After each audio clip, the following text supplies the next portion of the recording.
एक बूढ़े भिखारी अनोखी कहानी। एक बार सेठ को धंधे में बड़ा नुकसान होने की खबर मिली।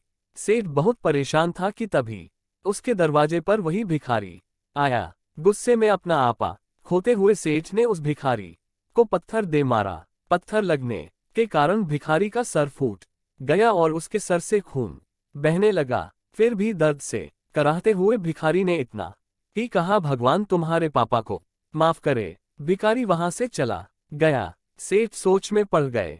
भिखारी को पत्थर मारा, फिर भी उसने सिर्फ प्रार्थना की। सेठ का गुस्सा शांत हुआ, शेर का मन शांत हुआ। भिखारी का रहस्य जानने के लिए सेठ ने भिखारी का पीछा करना शुरू कर दिया। भिखारी जहां जहां जाता सेठ उसके पीछे जाता। सेठ ने देखा कि कोई उसको खाना देता, कोई उसको मारता, कोई अपमानित करता तो कोई गाली देता। लोग भिखारी के साथ चाहे जैसा व्यवहार करते, लेकिन भिखारी सबके लिए एक ही प्रार्थना करता, भगवान तुम्हारे पाप माफ करें। अब रात होने को आई थी। भिखारी अपने घर जाने के लिए लौटा। वो अपने घर पहुंच गया, लेकिन सेठ अब भी उसका पीछा कर ही रहा था। एक पुरानी टूटी हुई खटिया पर एक बूढ़ी औरत लेटी हुई थी। काफी कमजोर और बीमार लग रही थी। वह भिखारी की पत्नी थी। अपने पति को वापस आता देख वह खाट से उठ खड़ी हुई। पत्नी ने अपने पति के भीख वाले कटोरे में देखा, उसमें सिर्फ आधी बासी रोटी थी। उसे देखकर वह बोली, आज बस इतना ही मिला। और हाँ, आपके सिर से खून निकल रहा है, ये चोट कैसे लगी? बूढ़ा भिखारी बोला, आज बस इतना ही मिला, किसी ने कुछ दिया ही नहीं। सब ने गालियां दी और एक नए पत्थर भी फेंकना, इसीलिए मेरा सर फट गया। एक गहरी ठंडी सांस लेकर बूढ़ा भिखारी फिर से बोला, यह मेरे ही पापों का फल है। तुम्हें याद है कुछ सालों पहले हम कितने अमीर थे? क्या कुछ नहीं था हमारे पास? हमारे पास हर चीज जरूरत से ज्यादा थी, लेकिन हमने कभी दान नहीं किया। और उससे भी बुरा हमने उस अंधे भिखारी के साथ किया जो हमारे द्वार पर भीख मांगने आया करता था। बूढ़ी पत्नी की आंखों में आंसू आ गए। वह बोली, हाँ, हम उस बेचारे अंधे के साथ बहुत बुरा करते थे, उसका अपमान करते थे, उसे खाने के लिए रोटी की जगह कागज दिया करते, उसका मजाक उड़ाया करते और कभी कभी मारा भी करते। मैंने कभी उसको रास्ता नहीं दिखाए।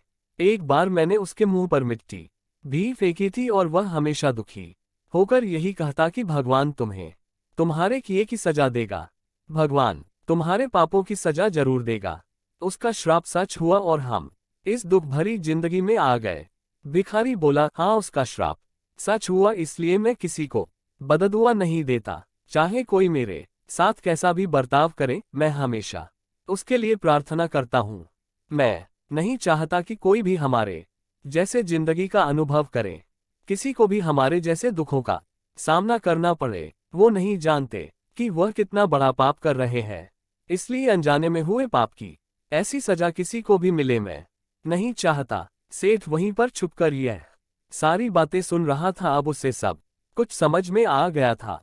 भिखारी और उसकी पत्नी ने वह आधी रोटी मिल बांटकर खाएं और भगवान को धन्यवाद बोलकर सो गए। अगले दिन बड़ा भिखारी फिर से भीख मांगने गया। सेठ के घर के पास जाते हैं सेठ ने पहले से गर्म रोटी या उसके लिए निकाल कर रखी थी। उसे देते हुए सेठ विनम्रता से बोला, माफ कर दीजिए बाबा, उसे बहुत बड़ी गलती हो गई।